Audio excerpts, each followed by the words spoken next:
आप अदानी जी की कंपनी की लिस्ट निकालिए, मैनेजमेंट टीम की लिस्ट निकालिए, अंबानी जी की मैनेजमेंट टीम की लिस्ट निकालिए, बाकी कॉर्पोरेट्स की मैनेजमेंट लिस्ट निकालिए, आपको एक दलित, एक आदिवासी, एक पिछड़ा वर्ग का नहीं मिलेगा। तो 90% का कुछ बचा ही नहीं। 90% के लिए मजदूरी, बेरोजगारी और हिंदुस्तान के सारे airport, ports, defence industry, cement industry, जो भी चाहते हैं अदानी जी को। छत्तीसगढ़ में माइन चाहिए, बस्तर में माइन चाहिए, मिलेंगी। झारखंड में माइन चाहिए, बिहार में माइन चाहिए, मिलेगी। बंबई का एयरपोर्ट चाहिए, ले लो। लखनऊ का एयरपोर्ट चाहिए, ले लो। डिफेंस इंडस्ट्री चाहिए, ले लो। एचएएल को परे करो, बीएचईएल को परे करो, बनाओ जो बनाना है। तो सारा का सारा धन, सारी की सारी अपॉर्चुनिटीज 90% से छीनी जा रही है। पहले नरेंद्र मोदी अमेरिका गए, याद है आपको, गले लगे थे, याद है? इस बार गले लगने वाली फोटो देखी आपने? देखी? कहां गायब हो गई? राष्ट्रपति ट्रंप ने ऑर्डर दिया, जिनको मोदी जी अपने मित्र कहते हैं, ऑर्डर दिया, सुनो, इस बार गले नहीं लगेंगे, इस बार नए टैरिफ लगाएंगे। चू तक नहीं निकली, आज तक गायब है। जनता का ध्यान वहां ना चला जाए तो पार्लियामेंट में 2 दिन ड्रामा चलाया। मगर सच्चाई है कि आर्थिक तूफान आने वाला है। मोबाइल फोन की लाइट दिखवाई, अब आर्थिक तूफान आ रहा है, सामने है। करोड़ों लोगों को नुकसान होगा। 50 साल से सबसे ज्यादा बेरोजगारी आज है। कहां गए नरेंद्र मोदी? कहां छुप गए हैं?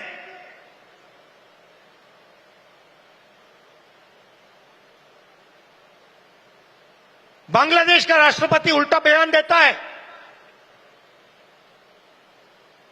और नरेंद्र मोदी जी उसके साथ बैठे हुए हैं, चुप, एक शब्द नहीं निकलता मुंह से। कहां गई 56 इंच की छाती?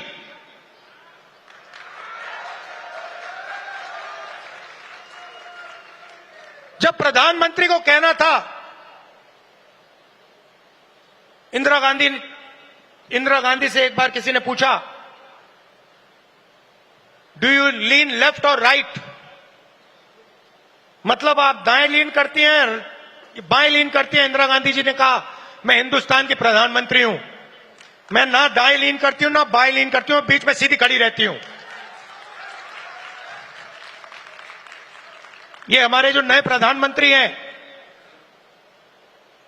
ये सीधा सामने मत्था टेक देते हैं।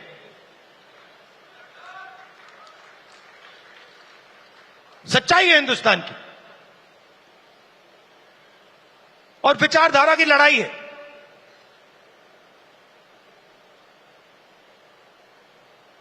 आप लोग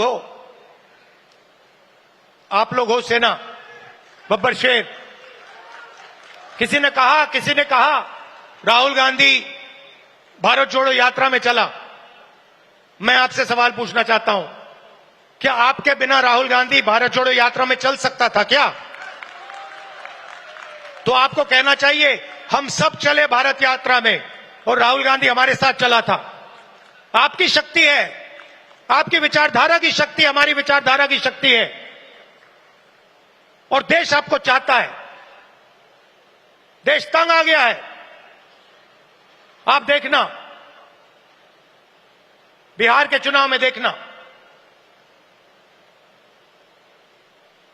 महाराष्ट्र के लोगों से पूछिए, आपको बताएंगे बीजेपी ने महाराष्ट्र में चुनाव कैसे जीता है, वो आपको बता देंगे किस प्रकार से जीता है।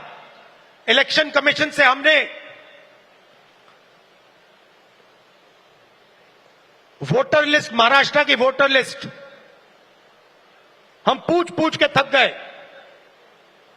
आज तक इलेक्शन कमीशन हमें महाराष्ट्र की वोटर लिस्ट नहीं दे पा रहा है। यह सच्चाई है। मगर आने वाले समय में यहां पे बदलाव आने वाला है। लोगों का मूड दिख रहा है। तो विचारधारा की लड़ाई है, आपकी विचारधारा है, गांधी जी की विचारधारा है।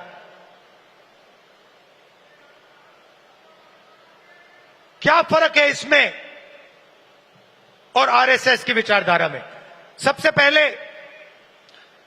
ये कॉन्स्टिट्यूशन जो है ये हमारी विचारधारा है।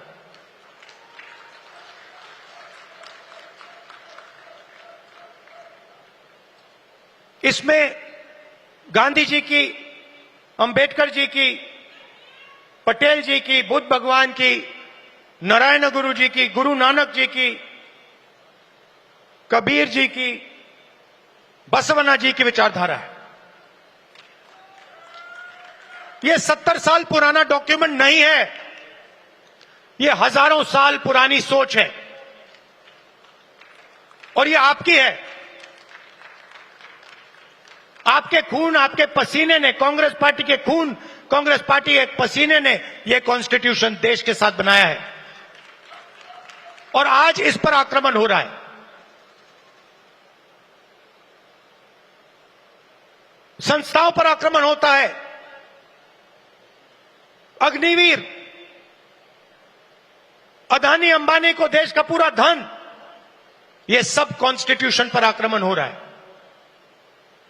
कॉन्स्टिट्यूशन में कहीं नहीं लिखा है कि हिंदुस्तान का पूरा धन 2-3 लोगों के हाथ में होना चाहिए। कॉन्स्टिट्यूशन में कहीं नहीं लिखा है कि हिंदुस्तान की हर संस्था में एक संगठन आरएसएस के लोग होने चाहिए। इस कॉन्स्टिट्यूशन में कहीं नहीं लिखा है कि हिंदुस्तान की सब यूनिवर्सिटीज के वाइस चांसलर आरएसएस के होने चाहिए। इस कॉन्स्टिट्यूशन में कहीं नहीं लिखा है कि हिंदुस्तान की दूसरी भाषाओं को, तमिल को, बंगाली को दबाया जाना चाहिए। कहीं नहीं लिखा है।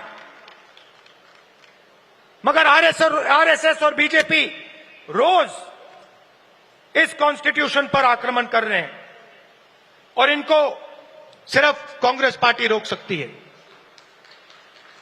बाकी पार्टियां नहीं रोक सकती हैं। आप देखना, क्योंकि यह विचारधारा की लड़ाई है। जिस पार्टी के पास विचारधारा नहीं है, क्लैरिटी नहीं है, वो बीजेपी, आरएसएस के सामने नहीं खड़ी हो सकती। जिस पार्टी के पास विचारधारा है वो ही आरएसएस और बीजेपी का मुकाबला कर सकती है और वो ही आरएसएस और बीजेपी को हराएगी। और आजादी से पहले एक बात याद रखिए, भूलिए मत, आजादी में हम सिर्फ अंग्रेजों से नहीं लड़े थे। हम अंग्रेज और आरएसएस की विचारधारा के खिलाफ लड़े थे। ये सारे जो आरएसएस के लोग हैं, इनकी विचारधारा फ्रीडम स्ट्रगल की विचारधारा नहीं है। जिस दिन कॉन्स्टिट्यूशन लागू हुआ था, जिस दिन यह किताब लिखी गई थी, उस दिन इस कॉन्स्टिट्यूशन के खिलाफ आरएसएस ने रामलीला मैदान में इस कॉन्स्टिट्यूशन को जलाया था।